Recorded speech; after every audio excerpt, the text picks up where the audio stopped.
Hold the camera. Let's talk about that. How's it going up there on the Are you guys good? Yeah, we're gonna fucking DoorDash right now.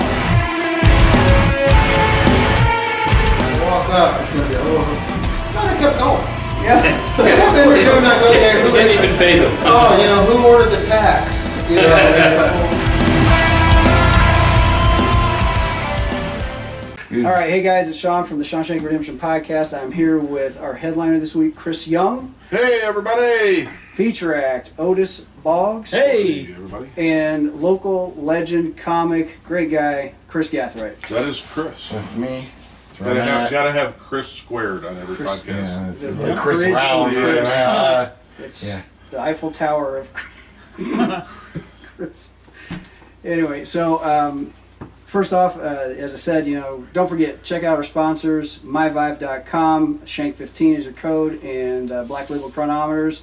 Ryan and Bab, reach out to him, use code Shank15 on that one, and you'll get a discount, and you'll customize your clocks. All right, so, guys, thanks for being on the podcast. First and foremost, what do you guys think of the Underground Laugh Lounge? We're actually up in the study this time in the game room, the 1920s themed speakeasy. So what do you guys think? I mean, it's a cool spot, man. It's with ghosts and everything.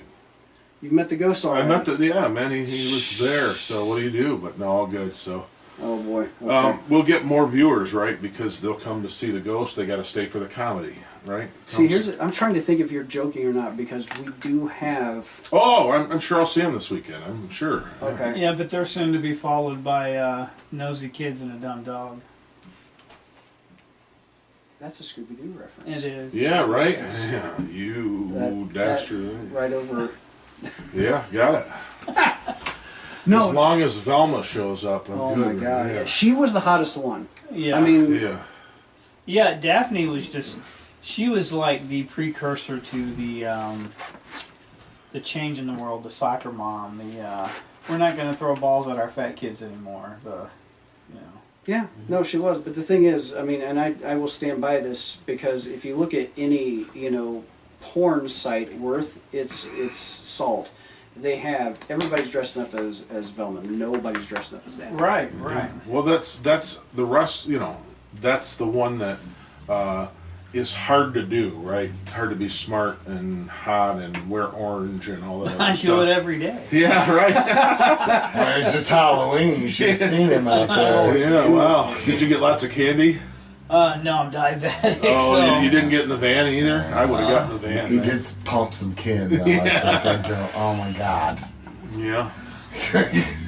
It's just because you're from Napanee. I'm sorry, that's not even probably true. I look at their Wikipedia page and it's like 60% of the people. So that's There's a chance it could be one off, yeah. oh, Yeah. All right. So here's one of the things I like. I mean, we don't talk pure comedy on this thing, but one of the things, since I've got, especially you two, not you, you're a filthy animal. Oh. But you guys especially, clean comedy.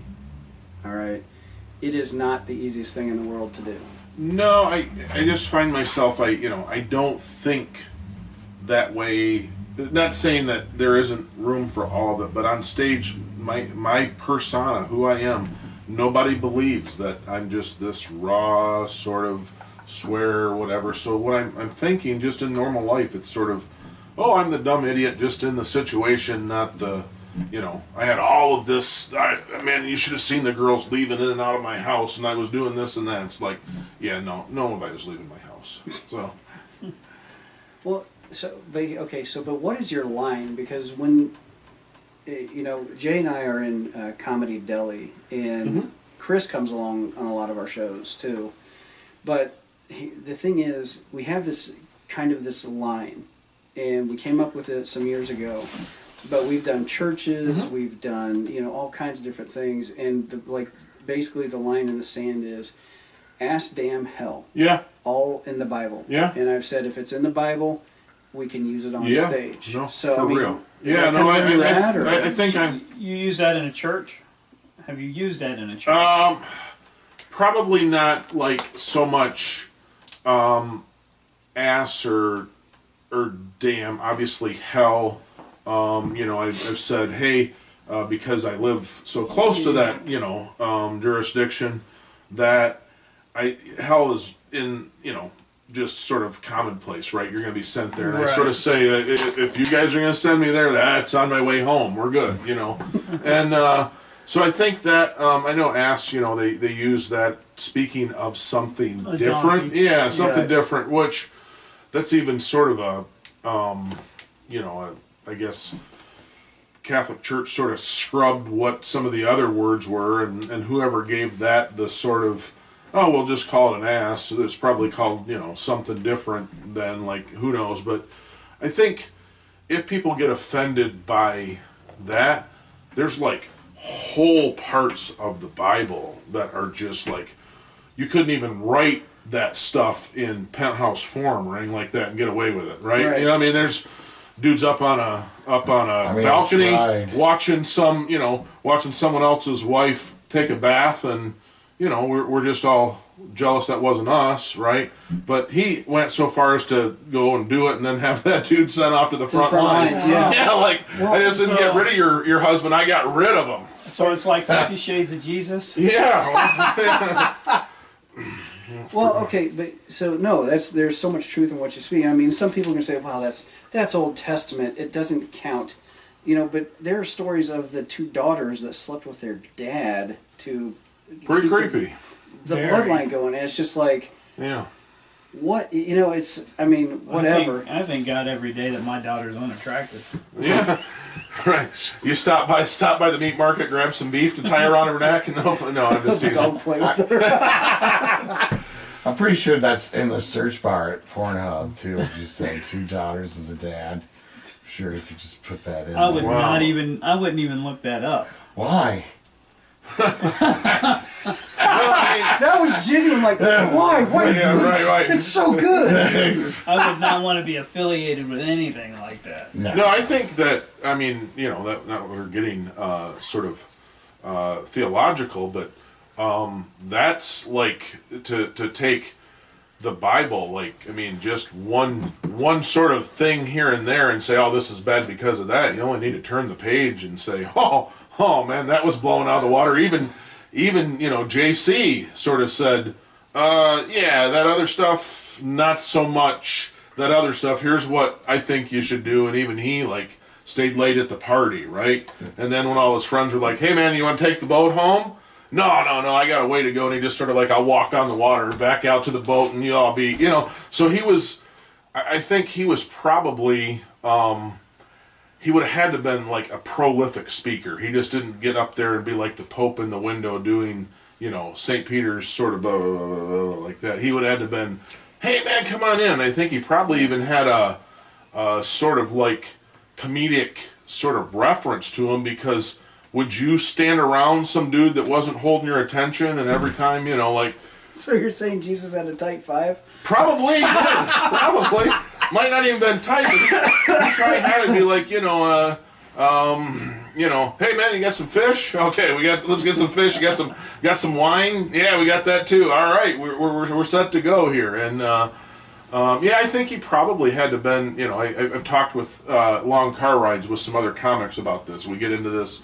Who was Jesus? And I don't think he was this dude that would have not probably came down and got up and done his time tonight, right?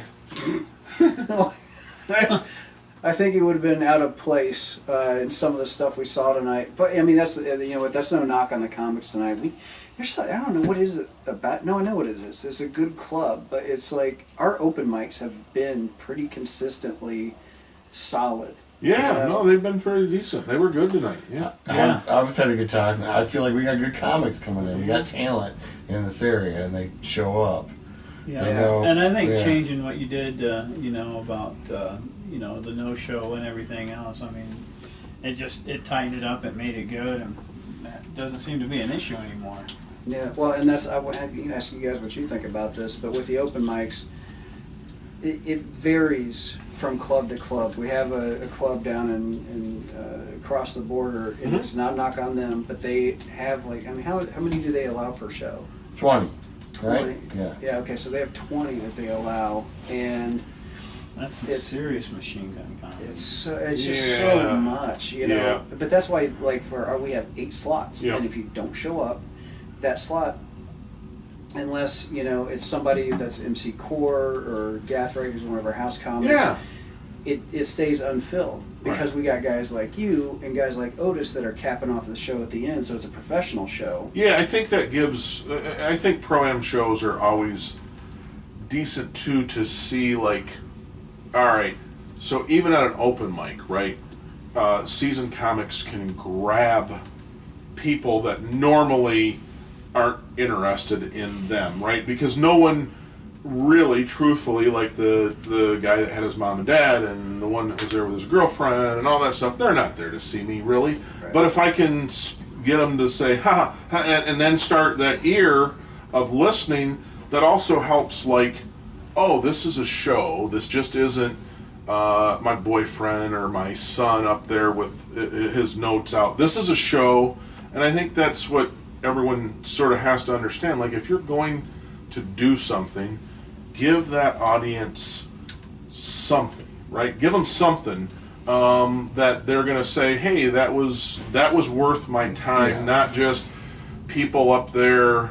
So what do you want to talk about?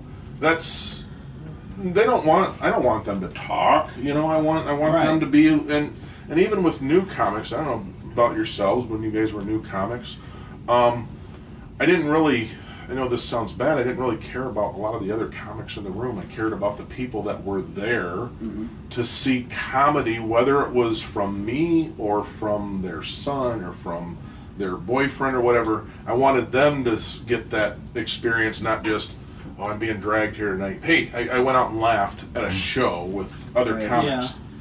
Because that's what I think open micers, and I'm not, I think any comic at any level sort of owes that to themselves and owes it to the audience to treat it as this is something. This isn't just in front of my mirror in my living room.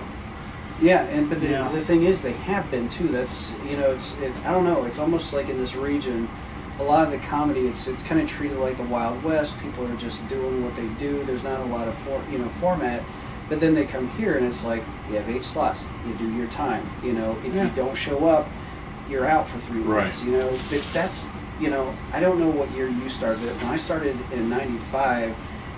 It was a fuck around and find out world. Yeah. If you messed up, you didn't get back on stage Right. for a while, and sometimes you just didn't get back up on the stage. It was. period. I started 2000, end of 2004, end of 2005, 2003. I did a couple little, like, weren't really open mics. They were more like some guys playing a guitar, and I could get a spot to try some stupid stuff. But it wasn't then until a little later on. But it was like we had a list, and it took forever to, like, think, man, I am never going to get booked. I'm never even going to get up.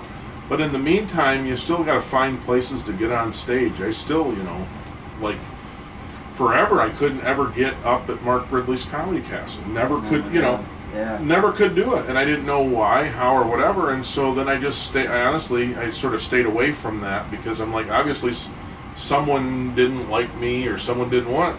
And then when I came back after I had sort of, like, I got, not saying to pat around the back, but I got good enough where they couldn't ignore me. Right? Like, people are booking you in town. People are doing things like that right across from where I'm at, and you're drawing. Well, then I got to have you in, and that's something to understand. Is like, you still have to do the, like, from a business side, you got to do the work of the business side before you can just. And if it's your club night, right, you're just going out to do your 5 minutes, and then you want to go home and do whatever you do. That's fine too. Know that, but if you're ever going to progress, you got to learn, like, talk to people that are doing it, talk to people that have done it, and say, how'd you sort of break that barrier? I mean, I still know there's still people that won't book you, and like everything else, right? You can't keep focusing on the ones that don't want to work you. You got to focus on the ones that do. Right.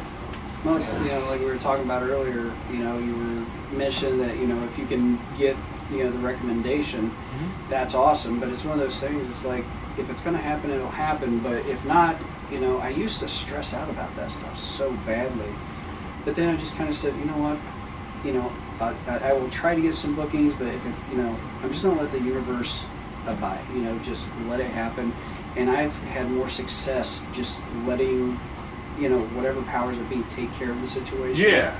And, I still have to do my. Go ahead, Chris. I'm sorry. Go No, ahead. I'm not. I'm just listening to you guys go. I'm enjoying the conversation. I still say people that there's, like any business, right? It took me a long time to understand the business of the business, right? Sure. Like you gotta have a schedule to start out, right? So on this day, I'm gonna bother or email 15 people. Hey, if something happens, let me know if you need a comic, whatever. Tomorrow I'm going to do that, and on a regular interval, keeping track of people, and because you never know, like when that person's going to show up in your corner or need you or whatever. And I've had people that I haven't talked to for 10, maybe 11 years. Just send me an email and say, hey, I'm going to be up where you're at. Are you interested in doing this show with me? And those are people that I met a long time ago. You know what I mean? And that's. Well, okay, so you mentioned something about scheduling. This is a question for everybody here. Right. I have been working with this situation for the last 3 weeks. And, the owner of the club, because I'm the GM of the club, but the owners, they're the head of everything. Yeah, no, for sure. They pay. Yeah, they're the ones that hold this is their baby. Mm-hmm. But this was our first real holiday, like real family holiday, Thanksgiving. Now I'm one that I've done this long enough. I have suffered through holiday shows on Thanksgiving, on 4th of July. They're doing stand up the days of. And I've never, this is my personal thing, this is what I want to ask every one of you guys. I don't like booking comics on Thanksgiving. I don't like making staff work Thanksgiving week. No. I want the room dark downstairs for the entire week. Yeah. But the owner was getting calls and saying, do you guys have comedy? I have comedy. And I understand there's this contingent out there. They don't have families. They don't have, whatever. Right. They want something to do. It's like the people that go to movies on Christmas Day. But I want to ask you guys, what are your thoughts on that for comics and being open for people, or just saying, no, stay home, be with your families? I'd say the families are going to be off, right? I mean, just because the comic may have an opportunity to work, the wife probably doesn't. So now you're dividing that, that couple up. And then again, like your wait staff and everything, I'm sure, especially this area, a lot of people are down for, a whole week here or there. I mean, first and foremost, if the comedy club's hanging over the ledge in one hand and my family's in the other, guess who I'm going to save? Comedy, dude. Well, It's it's a chance to get on stage. catch-22 because without my family, I don't have any material.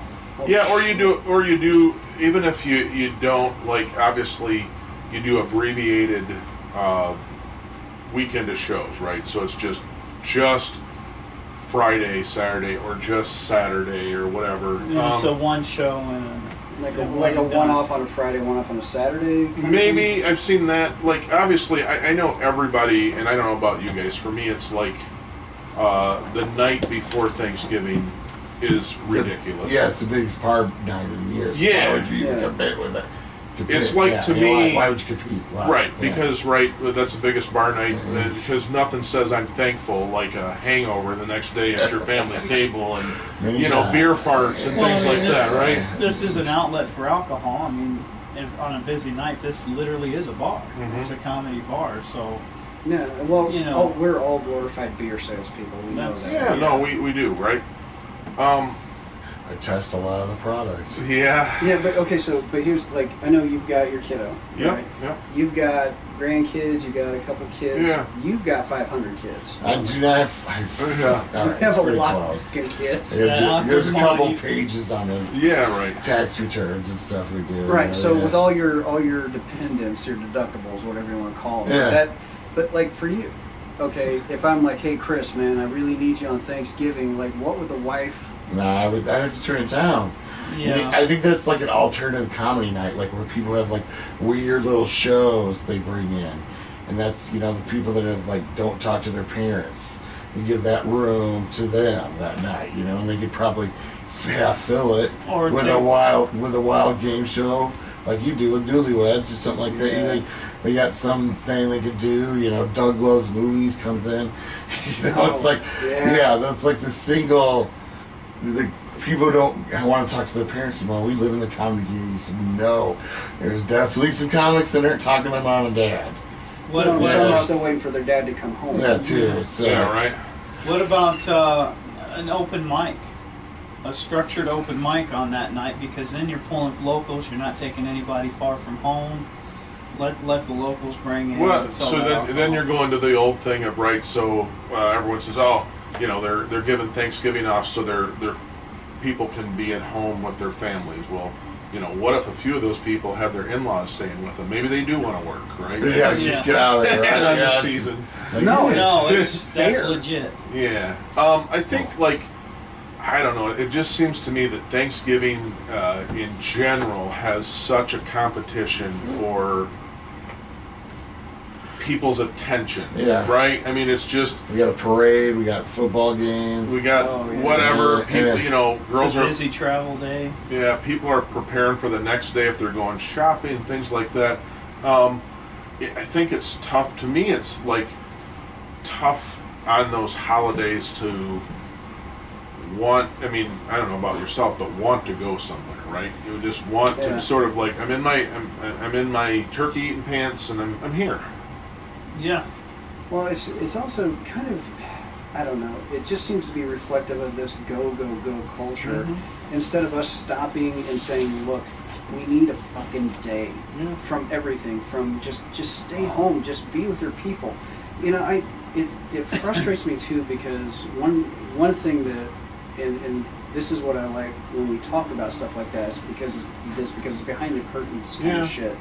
Where comics, we don't have a union and we don't have regular reoccurring jobs. We're only as rich and as good as our next booking. And I know that, when you're young and hungry, or old and hungry, whatever, you've got a light bill to pay. Yeah. And you don't want to work Thanksgiving. You want to spend it with your family. It's like, man, I got to make that money. So then you'll go and do that gig. You'll drive to the place. You'll be away from things. And it's a catch-22. But at the same time, you know what? I don't want to put the temptation out there either. I really don't, because I've spent those holidays. Now, Friday, Saturday of holiday weekend per se, it works. And I've even seen, luckily some clubs get it and shut down on 4th of July when it bounces around on a night. Who's gonna? Force out. Well, summertime's always It killed us at the watermark. Yeah. Who's gonna be? Because that's another. You got your kids and your family, and everyone's watching fireworks, and the kids get tired at night, and you're yelling, "We're not here to have fun," and then all that stuff. But 8 hot dogs all day. You're definitely a dad. Yeah, no, I was just telling someone about, and I've been working on this bit, for a while, but when you go to Disney, right, it's redeeming as a parent to get back on that bus to head to your hotel that night with all of these other dads that want to kill their family before they get there. They're like, why didn't that alligator eat my kid today? I know there's so many little lakes and swamps as you're going by too. Like, that one will work. That one will work. What you have, and us that have been married for a while, right? Yeah. You have then, just to spite you, even if your wife is thoroughly disgusted with their kids at that point, right? Mm-hmm. They're still going to take the kid side over the dad side, because the dad continually has to be the bad guy and the whole thing, right? Mm-hmm. And you see all these other dads standing there going, there's thousand miles. You said the alligator reference, and that reminded me of an old joke I had. There was a kid eating there. He was. Yeah, we were down there a couple 5 years or 6 ago. years ago. Yeah. And I said, a 2-year-old was tragic news. A 2-year-old was eaten at Disneyland. And it's tragic. More tragic is the alligators are starving. Yeah. Yeah, no, it is tragic, but you got to understand, I mean, and I feel bad for that family, and we'll probably get hate mail and things like that for it. But like that's just like when you swim in the ocean with sharks, right? There's an inherent chance that somehow that one of these days that could be you, and you always tempt that fate. But I like to swim in the ocean. I like to swim in water, and there's a chance that there's something in there that's not always friendly. I'll swim in 6 inches of water. Hey, boss. Hey, lady. We're taking phone calls. Hi, I'm in the game room doing the Caller podcast. one, what do you think? I gotta work on what's some up? booking. Yeah, do some booking real quick too. Yeah, I'm gonna call my booker. Watch his phone ring. Yeah. Yeah. Everybody call him, see if we can get on. Yep. Nope, I'll handle it. We're all okay. All right, thanks, man. Bye-bye.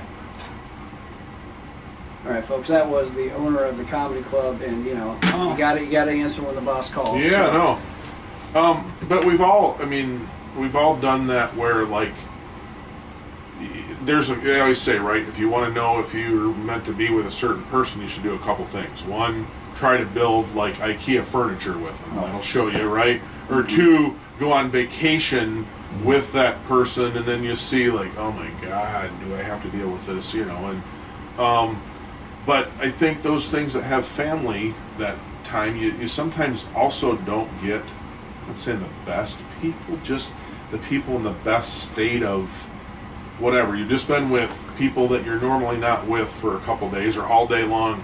Do you go out and put on the chuckle helmet, and are those people even ready for you, right? I mean, I don't know, like... No, I get that, yeah, because they just want a place. They just want a place to escape. Like people that come to a comedy club are geared up for comedy, but yeah, these people just want to get them away, and you're just a tool to do that. To drink. Yeah, but it doesn't mean they're going to be there receptive for comedy. Yeah, that's right. And there is a certain psychology for a room to work. Yeah. Because it's so weird. I did a show with you up in Wisconsin. Yeah, we went way out in the middle of nowhere in Wisconsin. Yeah, it was crazy. It was at this beer hall or beer house or something like that, and it was one of those ones. I walked into the room, and it was great being on the road with you because it's like that comforting thing. You travel 10 hours, and then you see a buddy, and you're like, oh, thank God. It was the Arthur House. Arthur House. Yeah, and now it's called something different, but it's like this supper club thing, and they have a buffet, and then there's this other room for comedy, and it's like, it was snowy, like 2 or 3 feet of snow, and people just whatever they're there. They were there for it, and it was weird because I remember we got there and are you dying? No, I'm old. Once in a while, It's all right. We're fine. It's like a deep dark space. We need to throw a CPAP on it. Yeah, right. I go everywhere with a CPAP. So, but we were standing there in the room, and I remember just kind of, I was questioning, like, man, I wonder what this, this is going to be like. But man, they were there for it. Yeah, they were there for it. They had to want to. They had to want to come out. Yeah. And see that room, as far as I know, like the guy that books that, Mike Marvell, was a great comic out of Milwaukee. Yeah, whatever. I mean, anybody that wants to, he's mad at me because I had to cancel a date this year because I'm doing a theater show, so that just happens, right? So, but anyways, I gave him plenty of time and we're friends. But anyways, the people that are conditioned, like, hey, this happens every month. This happens on this interval. They're there. They get their tickets. They know the meal's good. They know all these things, as opposed to like, oh, there's something going on here that I should stop in, right? Right. Yeah, but no, you did it. You crushed that night, and it's one of those things that you hope that, because like I said, I just drove all the way to Louisiana the week before Thanksgiving, and I had more people downstairs tonight than I had in this beautiful little like theater thing. Isn't that crazy? It's crazy, but it's you talk to someone at the casino, and they go, oh, well, we're always dead the week before a holiday week. You should be here next week. It's just like the guy that tells you should be fishing, last week, we caught all the fish last week. But And I've talked to people who say, "Oh man, that room's packed out." So you just got to understand, like, there's so many factors to making it, good for everyone that sometimes that just can't work. Right.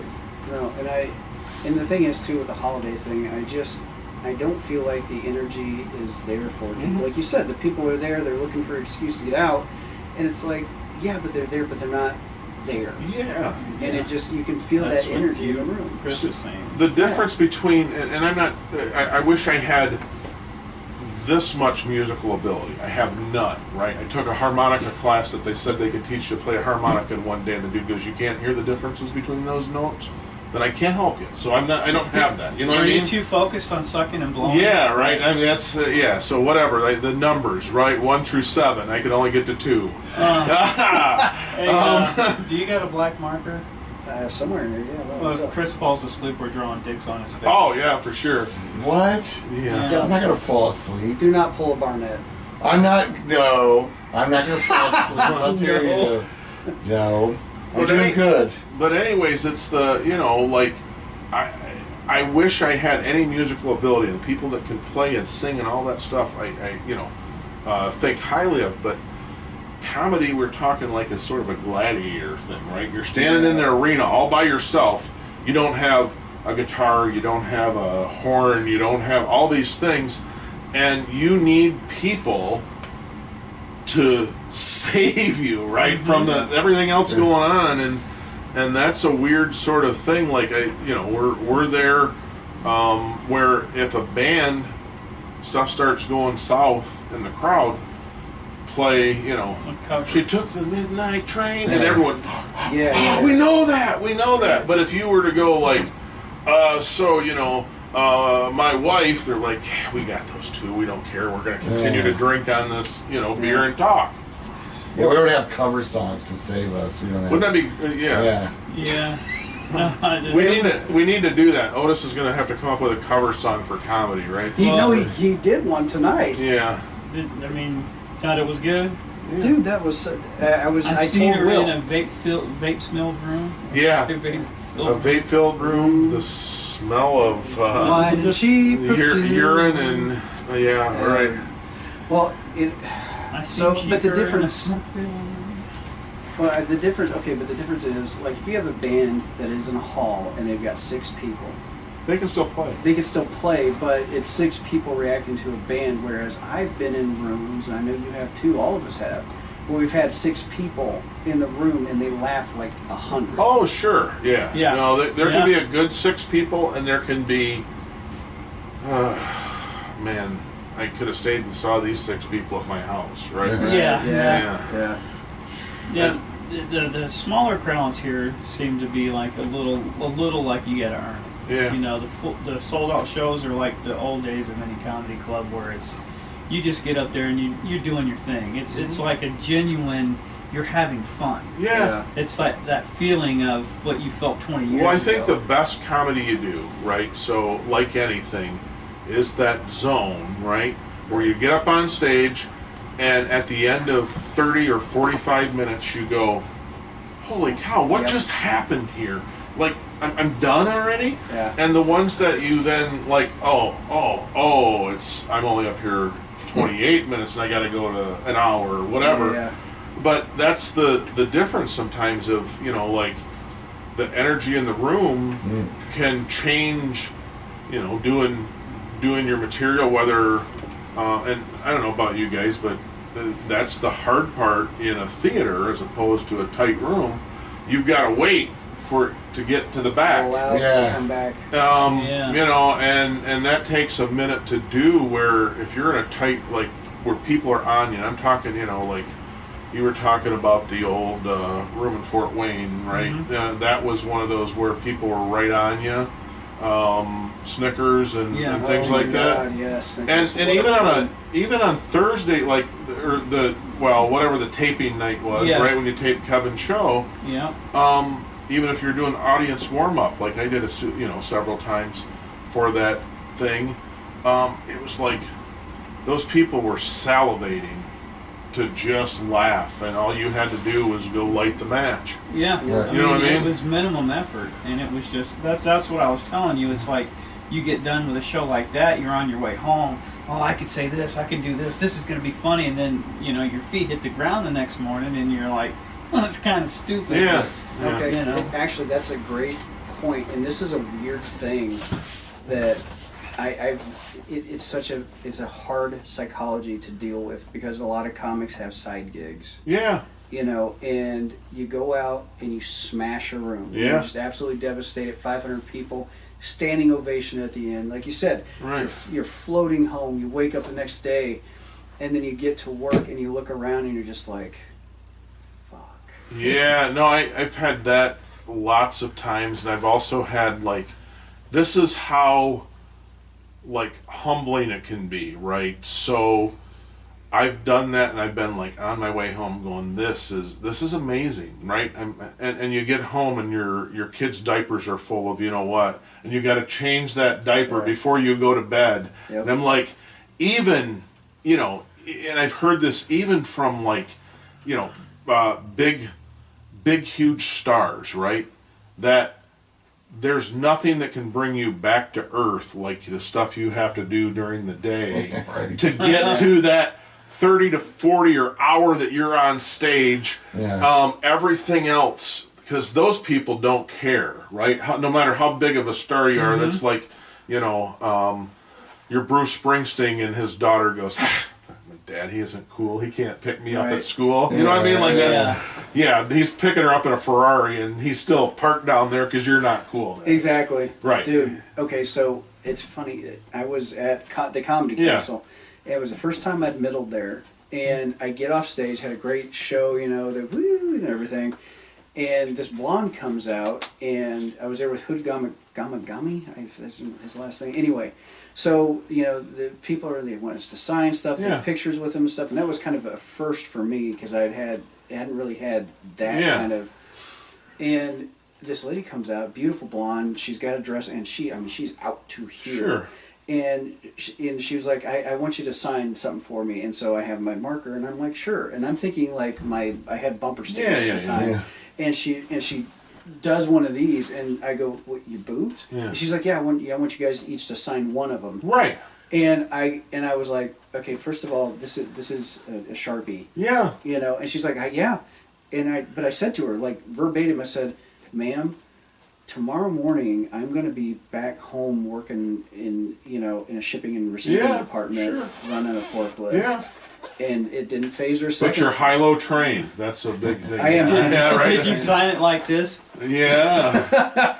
Well, but you think too, right? Okay, so I always look at it as like, okay, so these people really, right? They're kind of like, I'm paying them to sort of like me. You know what I mean? At the moment, because outside of all of this, they're not coming back up to me if I'm running the high-low and I'm the best high-low driver there is, right? They have no care. Right. They're in this sort of like moment. It's kind of like the the old how do you know a stripper really doesn't like you, right? Run out of money and you'll see how long you can pretend they like you. And so, but that would you? I mean, I don't know. I've had that same thing happen, and I passed on it. I said, I'm sorry, I won't do that.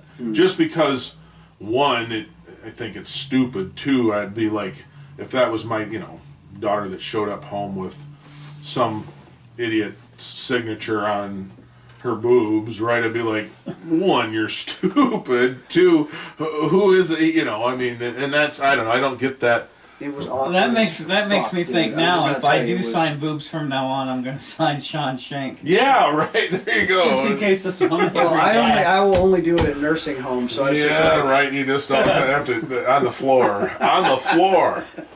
But yeah, it's a weird, like, you can be like, oh hey man, I just like you said a couple thousand people, and you're just like, man, that is where I'm supposed to be. And then you go like, I've got this 50 people gig, I'm gonna destroy this, and they can humble you Like, Very- oh my Very God. quick. Yeah, like, have I ever done this before? And I guess that's the thing, like, someone told me early on, you're like a professional sports team, right? They've got 100 and some games a year. Yeah. They're not going to win every game, but if they, outside of up until this year, like I said, the Detroit Lions or whoever is the basement team continuously, right? Outside of them, most teams win 80%, 90%. Enough to get to the playoffs. Yeah, and that's it. So you got to look at it as you're doing something, and if you're lucky, right? How many gigs do you do a year? How many? I don't know. I looked at I'm 1 year last year I had a really good year, and it was 100 and some gigs, right? So that's a lot of gigs. Not So maybe one every 3 days. kinda, Yeah. That's I mean, I'm not that good at math, so thank you for Not doing that. good No, at I math understand at there's all. 300, Yeah. 300 and some days in a year, but that's a lot of, Third of the year. yeah, Yeah, that's a lot. Doing dick and farts, baby. Yeah. Yeah, especially when you're doing I admit I'm in schools most days of the week, and when you're doing something else, like I just had, what day was it? Maybe last week, something like that. Started my day at 5 in the morning, and I didn't get home until 12 at night because I worked all day, drove an hour and 45 minutes to a show, did my show, drove an hour and 45 minutes home. Yeah. And so that's a long day that you did 35 minutes of comedy. Yeah. You know what I mean? You got to understand, but everyone, says, oh, well, why do you do that?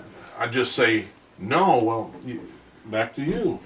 That was an easy, not easy but I didn't make $450 that day working, right? You know what I mean? All day, that's a pretty good work day for a lot of people. Yeah. But I did on that one show. Now, that's not to say that we all don't do shows that are on the other side where you're losing money on the gig, right? Where it's an average of $6 an hour. If Yeah, you invested all, right. if you look at all your time that you invested in that moment or that series Yeah. of shows. Well, even driving to and from the show. That's what I'm dude. saying. You're Right. you're Holy hourly. cow. Like I base everything off of my hourly wage.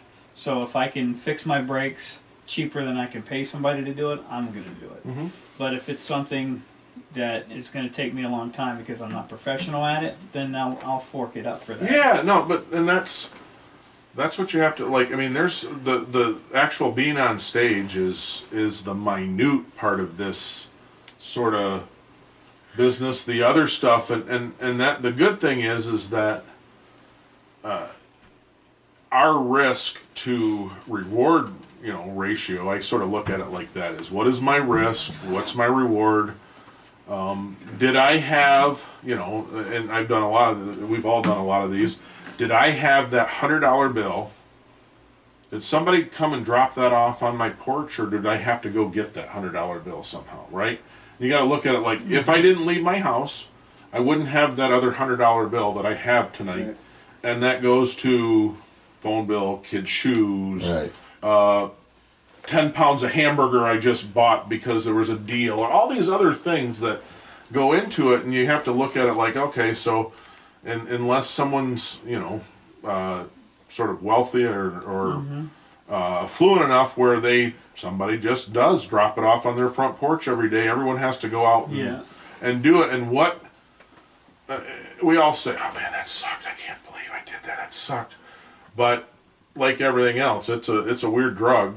Yeah. A laugh is, right? It's a weird drug. It's very well. I mean that then their joke was brand new. Yeah. It was one of those things I was itching to take the stage. Yeah. So when you get something new, Right. it does fed well. lights you It's up. like so now I have that. This is great. That This is excitement. good. Yeah. It's clean. It's good. It's, Yeah. and I like it. And then, just talking here, there's a few other options that we can expand that.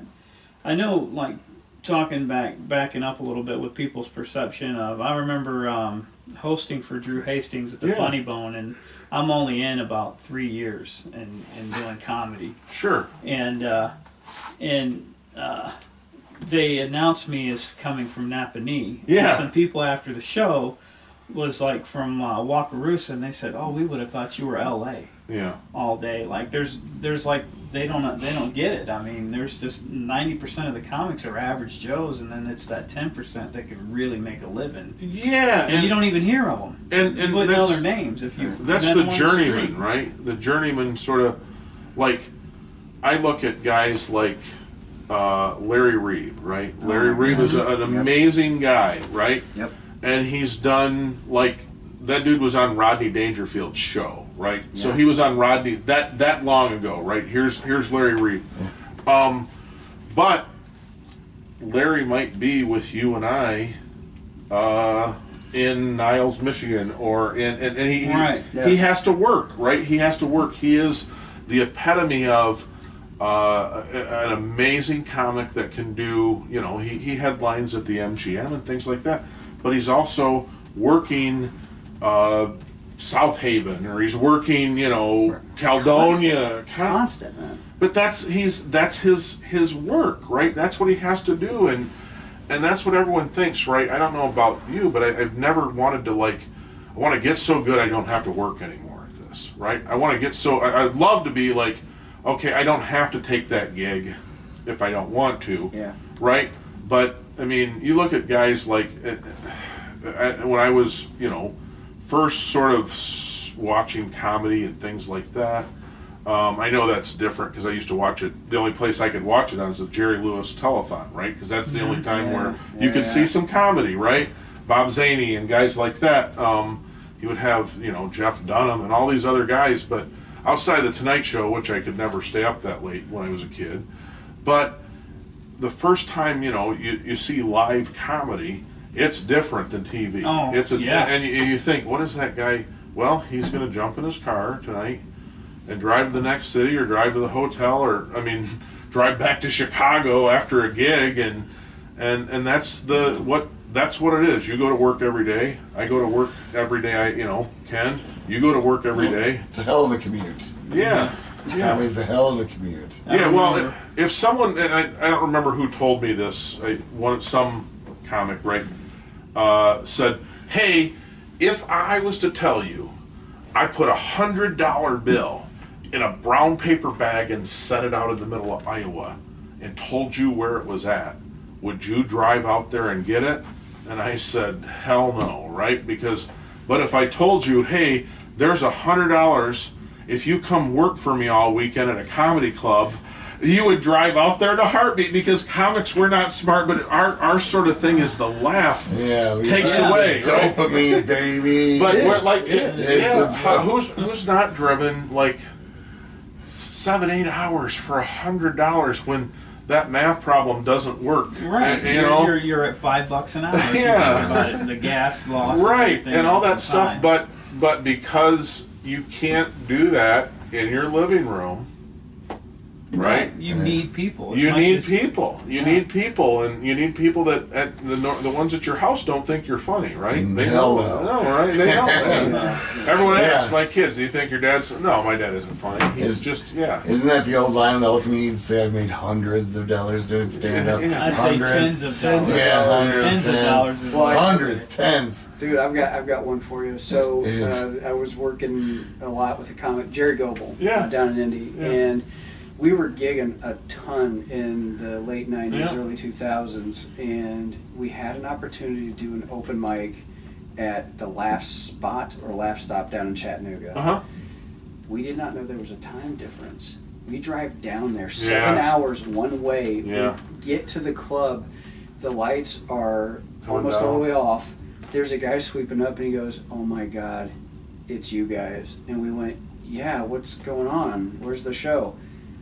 It's over. It's been over for like an hour. Yeah. We didn't realize the time change, and they felt so bad. But this was before like cell phones were everywhere. Well, I'll tell you the one that's weird, right? This is weird. In the Upper Peninsula of Michigan, there's the Island Resort Casino, right? Mm-hmm. Yep. It sits itself on the Central and Eastern time zone. That casino. So depending on where you go in the casino, your phone can say 6 o'clock or 7 o'clock, right? So you've got to know they operate, thankfully, on the Eastern time zone, but you've got to know, right? Oh, I'm not gonna rely on this. I need to get my watch and make sure that I'm in the showroom when I'm supposed to be in the showroom, because they've had guys that literally say it's in your contract. Whenever you get the contract, big letters. Make sure you know the time, because when you're in the casino, they're close to that time zone, so it can be 6 or it can be 7 o'clock on your phone.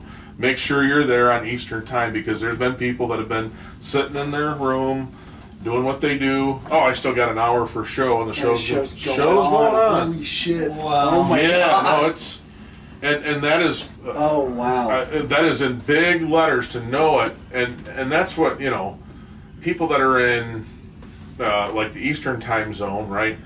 We always, when we're going west, we always have the advantage a little bit, Subtraction. right? Yeah, Yeah. But when we turn, like, you know, you go over here, 15 miles or something, 20 miles, and you switch over into Yep. Central, yeah. Central time zone, because, you know, and then, but like you know, do a show in Chicago, and then you're like, oh man, I've got to get up then at 5 o'clock in the morning instead of 6 o'clock in the morning to get back in, you know, Be on time, get back to the adding future. hours. You got to get back to the Yeah. future. Oh god, that's rough. Yeah. Yeah. I hate math so much. Yeah. It's not the main. Well, yeah, but it's just the juggling of time zones, you know. And there's sometimes we drive so much in a day, you may cross 2 time zones. Oh, for sure. Yeah, I made the mistake of one time of driving to Denver, Colorado for a show, right? Oh. Just like I made the mistake, well, we made a family little trip out of it. We did some fun, but driving from here to Louisiana, you know, I mean, we made a 2-night of it, but when I was driving to Denver by myself, I got to North Platte, Nebraska, right, which is before you go into Colorado. Yeah, that's where 76 cuts down. Yeah, and I started seeing trucks and cars coming back, you know, they're coming down off the plateau with significant snow on them. And I'm like, no. I better stop. This is night, and I better stop. And at the time, you know, I wasn't thinking, there was nothing open there, nothing at that time of night. So I ended up sleeping in a car at a Pilot truck stop in North Platte, Nebraska, or Loves, or whatever it was, North Platte, Nebraska. And, you know, you run the car all night because it's cold. Yep. And I'm thinking, this wasn't smart. This wasn't smart. And the good thing you stopped, because the next morning when I started off again, you know, there was trucks all over in the ditch and everything else, and cars all over in the ditch, and you're like, that would have been me if something didn't say, not so much. Yeah, it's a hog day to North Flat. I mean, Yeah. if I go to Denver, I'd break it down to like Omaha. And I should have. Yeah. I wouldn't, You're feeling good, right? Because you're on that. That's 600 miles to Omaha. It's Yeah. right there. Yeah, I It's drop another- down to yeah. 70 before I go. Yeah. Okay, so but here's what's amazing. All right, now I know you used to be a trucker, and you in your day gig, he hauls stuff all over the country for, you know, Whirlpool. An appliance manufacturer. Yes. Yeah. Oh, I'm we sorry. all know who appliance manufacturer, right? We all know who they are, right? Yeah, exactly. The home of Sinbad. Yes, I'm not going to edit that in post. I don't care. But the point is, the thing is, comics, because of the nature of our job, talking to anybody about being on the road, we all sound like seasoned truckers. Well, and that's what I've always said, right? And when someone steals my idea, I'm going to be pissed, but that's okay. I've had lots of good ideas that someone else has benefited from, right? The marketing thing we talked about earlier, right? Yeah. But anyways, I think there needs to be a network like there is with like Uber, a website for comics. Like, we'll pick up a package and drive that to wherever those other person wants, because we are like, and I've heard Mike Armstrong. You guys maybe you know Mike. Yeah. Like we've talked about this. idea. We're like truckers with a night job, right? So we'll drive all day, and then It's basically how I live my life on the road doing. we'll have to go work at night, where a truck after so many hours has to shut down, right? We're stupid enough, we'll drive 12 hours, and then I gotta go wash my, you know what, and then go sit at the club until midnight, and do someone's podcast when you want to go to bed. No, I'm just kidding. Yeah, No, it's fair. I'm just giving you a hard time. He's dying over here. Yeah, but anyway. I've been up early. Yeah, me too. But anyways, We're about done, buddy. yeah. But there needs to be an app or something where people could pick up. The bad part is other comics that want to transport something would probably be all contraband. So you wouldn't want to transport contraband, but like, I don't know, whatever you have or yeah, right. You know, just like so it's got Serial killer cruise. Yeah, you got the those hot shots as they call it. Yeah. The quick fast ones, and they can fit in the back of a Prius. Yeah. Yeah, little things that Yeah, just enough that covers like the gas on the way out there for you. Yeah. Someone's the guy that was the host. His name tonight. Brad Miller. Brad Miller. Right. Brad was talking about his colonoscopy and all the other stuff that he had, and my joke is I've been trying to get where I can I just my doctor just told me, hey, since you've been through all of that colonoscopy, everything's cool, you can now do Cologuard, right? And I said, well, that's cool, but I didn't realize that mine required extra postage. That's the one where you shit in a box. Yeah, It is. That's great. Yeah, it's. Could you imagine the person that opened that and saw like this sample that required extra postage? Oh my god, that would be like that would be hilarious. Did that come from Jurassic Park? Where's that from? It all ends in poop jokes, man. It all gets to that point at the end. Yeah, the top of the cardboard is like that. Because you couldn't shut it down. It's like soggy at the bottom. Like packing tape holding it down. Special instructions to light it on fire when you set it on the porch. Yeah. Just like the old bag on the porch, man. That's funny. I shit the box all the way to the top. Should this require extra postage? Yeah. There's a line. It's like, damn. The post office employee, true to their work, you set it up on the counter, it squishes when you put it down. They're looking over and go, would you like insurance on this? Yeah, for sure. I know this. I just wanted to pick it up like a peanut. Like an actual peanut. Yeah. I know this sounds corny, but yeah, a piece of corn falls out. I think on that Sean needs to wrap it up. We've come back down to poop. We're back to the Gathright level and stuff. Yeah, you can't follow that. All right. Everything that follows will stink. So. Yeah, there we go. All right. Otis, he's here all weekend, folks. Let's go, baby. Have good shows this weekend, guys. Yeah. Have fun. All right. Well, so Chris Gathright, where can people find you? I'm usually at the bar in my local town, so look close to the Watermark Brewery. I have a show December 15th there. We're doing stuff. We're making jokes. I'll probably be here every Thursday. I can get in the door. So, yeah. Let's go, baby. Cool. All right. And you're here this weekend, but... Yep. Just Comedy Deli. Okay. That's where I'm found. I ride or die with my friends. Nice. Cool. All right. And where are you next? And where can people find you? Yeah, people online? can find me chrisyoungcomic.com. Simple enough. Next week, let's see. I'm in Charlevoix, Michigan next Thursday night. On the Edge. And then on Saturday night, I am at the Michigan Theater in Ann Arbor for a company run it out kind of thing. So, but then after that, there's lots of cool fun stuff coming up. So, Heck yeah. Hell yeah, dude. Well, thanks so much, guys, for being on the podcast. So, don't forget, folks, check out myvive.com. Awesome smelling salts. I wish I had some here for Chris. I would have woken him up a little bit. Oh, wait. It's supposed to be the weed, bro. This is good shit. Hey, we got there again. So, MyVive, and use the promo code Shank15, that's SHANK 15, and Black Label Chronometers, Shank15. Check that out. And thanks again. And as I close this out, always remember. Guess what it comes down to is get busy laughing or get busy dying.